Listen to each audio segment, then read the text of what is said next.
Welcome to the Real Estate Espresso Podcast, your morning shot of what's new in the world of real estate investing. For Friday, September 16th, I'm your host, Victor Menashe. On today's show, we're talking about the driver for the value of real estate.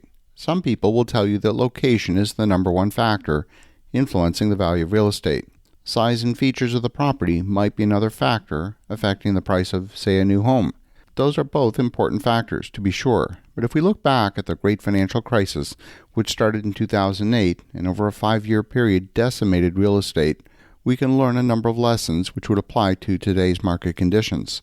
2008 was not a real estate crisis. It was a banking crisis which affected bank liquidity in a negative way. Banks lost the ability to lend while their balance sheets were a mess, and it took considerable time for those balance sheets to get back in order.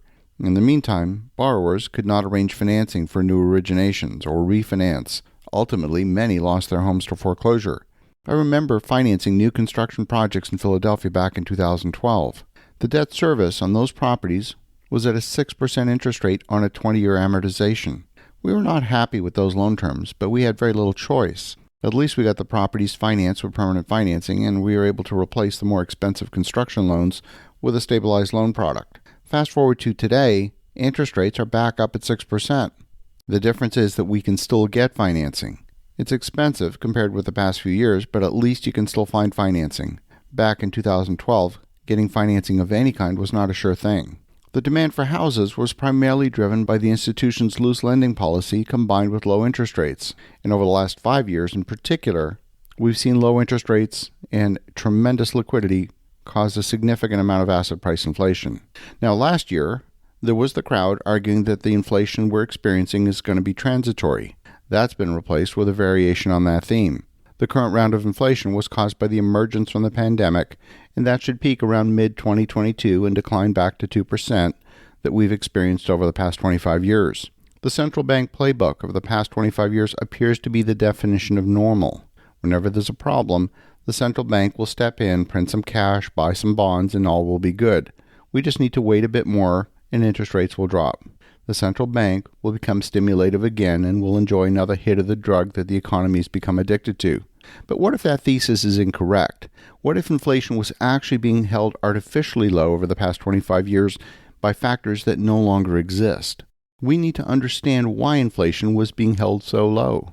With the introduction of computers and the internet and with globalization, all three of these caused a long-term drop in the cost of production. Labor costs have been falling in real terms, either through immigration of people who are willing to do the work for a lower wage, or by exporting the job to somewhere else in the world where someone was willing to do that job for a lower wage.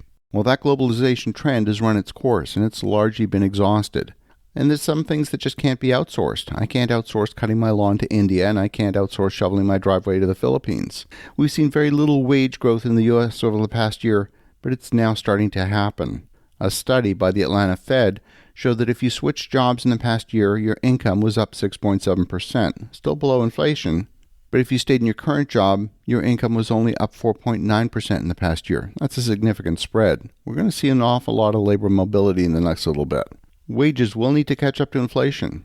Now, over the past 25 years, if wages were rising too fast and the job was repetitive, you could replace the job with a piece of technology. And there's still some more jobs that can be replaced, but that too will eventually become an exercise in diminishing returns. We're going to see another round of wage increases that will ultimately appear in the consumer price index. Over the past 40 years, we've purchased close to $6 trillion worth of stuff from China, mostly low-cost products. We've purchased $9 trillion worth of products from the Pacific Rim in total. Two-thirds of that was from China. But we now have geopolitical tension with China at the highest level it's been in 40 years. We have technology restrictions being imposed against China. We have the CHIPS Act, spending $50 billion to bring semiconductor manufacturing back to the United States. China is no longer a reliable source for cheap goods. The third factor is cheap energy from Russia, enabling competitive manufacturing in Europe. We have a 600% increase in the cost of energy, which will definitely impact the cost of a new Mercedes coming from the factory in Stuttgart.